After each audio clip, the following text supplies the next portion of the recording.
what you're looking at is two toroid coils stacked.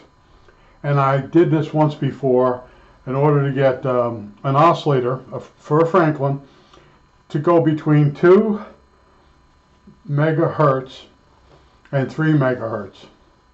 And you can stack two toroid coils. You figure out the amount of turns of one coil, and you'll find that it needs too many turns, it won't fit.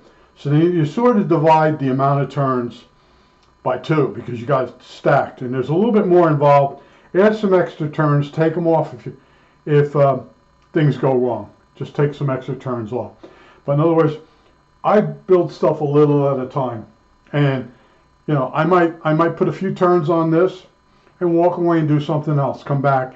And what's going on now is I want those turns, if you could see, they're stacked next to each other. They don't crisscross over each other. They're side by side. And the last one I did, I had some crisscrosses, and it annoyed me, so I'm doing a better job this time. Now, this coil goes inside of this project here. Here's the box. Notice there's 4 screws on the top, or bolts.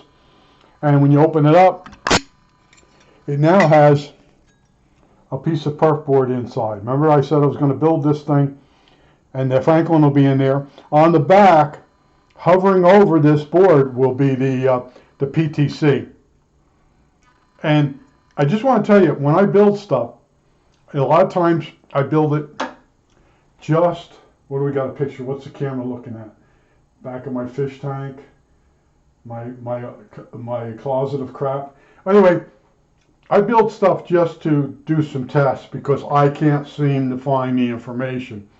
And this project is just to find out how much does the Franklin oscillator drift in the open, which we know it's about, after it warms up, better than 100 hertz. Now, when we close the case, we close it in the case, so how much better does it get?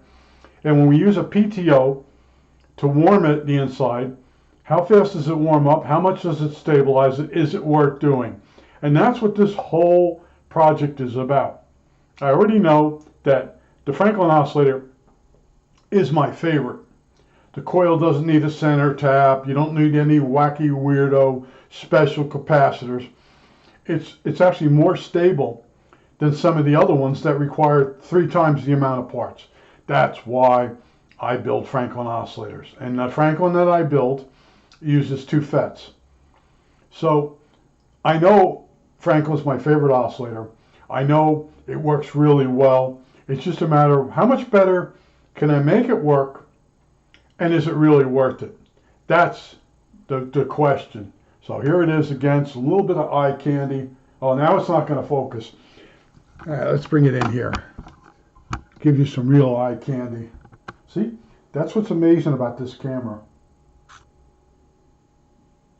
Sometimes it'll focus, and sometimes it won't. And the old program I had for this camera, you could actually tell it to focus. Let me move the light a little. Sometimes when you move the light, cover the light. No. Well, anyway, the beginning of our video, it was focused. I think that's it. All right, that's it.